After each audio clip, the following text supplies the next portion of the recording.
상위 10%의 성공을 위한 진실 3가지를 여러분들과 나누도록 하겠습니다. 단 5분이면 충분합니다. 현재를 이끄는 것은 미래다. 안녕하세요, 따둑따둑입니다. 오늘은 조직심리학자이자 베스트셀러 작가, 그리고 1억 명이 넘는 사람들에게 그의 컨텐츠를 노출한 벤저민 하디가 쓴 퓨처 셀프를 통해서 인사이트를 공유해드리도록 하겠습니다. 현재와 미래가 달라지는 놀라운 혁명, 오늘 경험하시는 건 어떨까요? 가끔 이런 얘기를 듣습니다. 과거, 현재, 미래 중에 어떤 게 더 중요한가요? 다양한 의견이 있을 수 있겠지만은 과거는 확실히 아니라고 생각을 합니다. 그리고 책 퓨처 셀프에서는 미래에 집중하고 있습니다. 첫 번째 진실은 여러분들의 미래가 현재를 이끈다라는 점입니다. 이것이 바로 상위 10% 성공을 위한 마인드셋 중에 하나입니다. 여러분들이 하는 모든 행동들은 목적을 이루기 위한 거예요. 목표나 어떤 미래지향적인 어떤 목적을 이루는 이런 수단이 바로 행동이라는 것이죠. 예를 들어서 여러분들이 운동을 하고 걷기를 하고 체중을 감량하려고 하고 병원에 가서 치료를 받고 몸에 좋은 식습관을 갖고 있다는 거, 이거는 모두 건강이라는 목표를 위한 행동이에요. 목적을 이루기 위한 것이라는 거죠. 아리스토텔레스가 이렇게 얘기를 했다라고 합니다. 인간은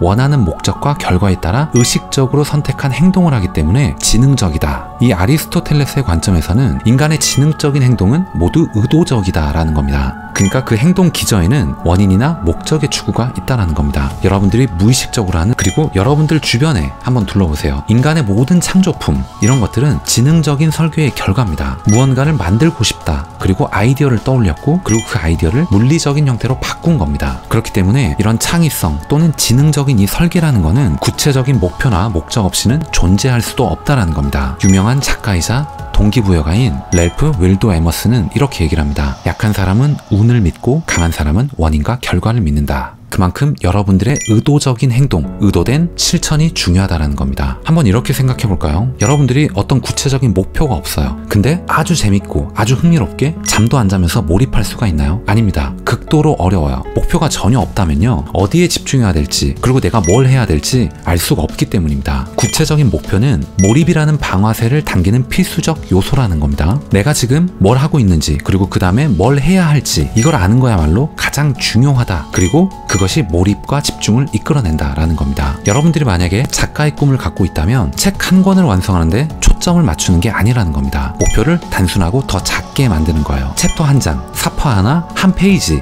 혹은 한 문단, 이렇게 매일매일 하루 3줄, 이런 식으로 구체적으로 세우는 겁니다. 그리고 한 가지 목표에 집중을 하셔야 돼요. 두 번째 이야기는 내가 생각하는 미래의 나는 그 상상 이상으로 예상과 다를 수 있다는 점, 그거를 알아야 된다는 겁니다. 미래의 나는 지금 생각하는 이 모습과는 많이 다를 거라는 거예요. 하버드 대학교의 심리학자이자 20년 동안 미래의 나, 이 개념을 연구해온 데니얼 길버트라는 사람이 있습니다. 그는 이렇게 얘기를 해요. 10년 전을 한번 생각해 보세요. 그러면 사람들은 대부분 자기가 10년 전과 많이 달라졌다는 거, 그 사실을 금방 깨닫습니다. 관심사가 다르고요, 관점이 다르고요, 가치관이 다릅니다. 그리고 내 주변 환경이 바뀌었다는 거죠. 그리고 내 일과 목표도 바뀌었습니다. 10년 전에는 굉장히 가슴 아파했던 사건, 혹은 중요하게 생각했던 이런 일들이 지금은 더는 중요하지 않다라는 거예요. 근데 아이러니하게도 미래에 어떤 모습이 될지, 10년 후에 내 모습이 어떨지는 쉽게 잘 상상하지 못한다라는 겁니다. 저명한 심리학자 캐롤 드웩은 이렇게 얘기를 합니다. 고정 마인드셋, 이렇게 표현을 해요. 현재의 나에게 지나치게 전념한다라는 겁니다. 내가 지금 가지고 있는 지능, 재능, 이런 것들이 단순히 고정된 특성이라고 믿어요. 그래서 그런 것들을 개발하고 성장시키고 더 나아가게 하는 것이 아니고 유지하고 현재를 기록하는 일에 시간을 보냅니다. 지금의 모습이 진짜라고 믿는 거죠. 그렇기 때문에 미래의 내가 현재의 나와 크게 달라지지 않을 거라고 생각을 합니다. 근데 실제로 10년 전의 여러분들, 그리고 지금의 여러분이 만약에 대화를 나눈다고 해보세요. 그럼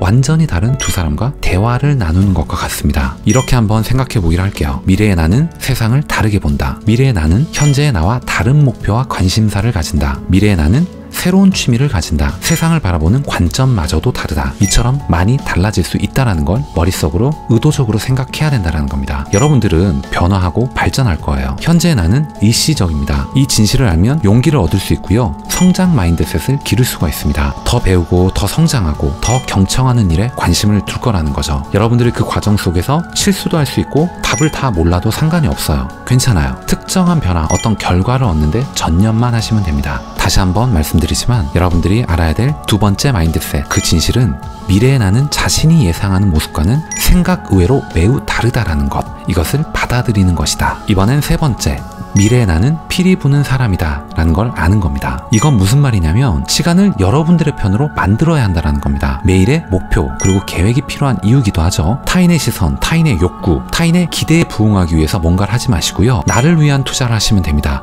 내가 좋아하는 것들, 내가 즐겁게 생각하는 것들, 내가 정말 좋아하는 거에 전념하라는 겁니다. 왜냐하면 시간은 여러분들을 성장시킬 수도 있지만 안타까운 대가를 치르게 할 수도 있다는 것 때문입니다. 여러분들이 만약에 미래의 나에게서 뭔가를 계속 빌려온다라고 그렇게 생각을 한다면 좀 쉬울까요? 그건 미래의 어느 시점에 갚아야 한다는 뜻이기도 합니다. 근데 내가 갚아야 한다는 거는 좋은 것보다는 나쁜 것이 더 많아요. 미래의 나에게서 빌려오는 것, 이건 되게 단기적인 보상 그리고 유흥과 쾌락을 먼저 생각한 그런 측면이라고 생각하기 때문입니다. 여러분들도 지금 느끼셨겠지만 단기적으로는 긍정적인 효과가 없어요. 그리고 종종 부정적인 결과를 초래하기도 합니다. 여러분들의 건강, 여러분들의 배움의 시간, 여러분들의 돈, 여러분들의 소중한 시간 이런 것들을 계속 빌려다 써서 미래의 나를 빛의 수렁으로 빠뜨릴 수도 있다는 겁니다. 그 대가는 더 고통스럽고 클 수 있습니다. 즉 여러분들이 어떤 행동을 하든 간에 그거는 여러분들이 미래에 갚아야 될 비용이 아니면 미래에 당신에 대한, 미래에 여러분들에 대한 투자가 될 겁니다. 여러분들은 빌려 쓰실 건가요? 아니면 여러분들에게 투자하실 건가요? 한 가지 예를 들어볼까요?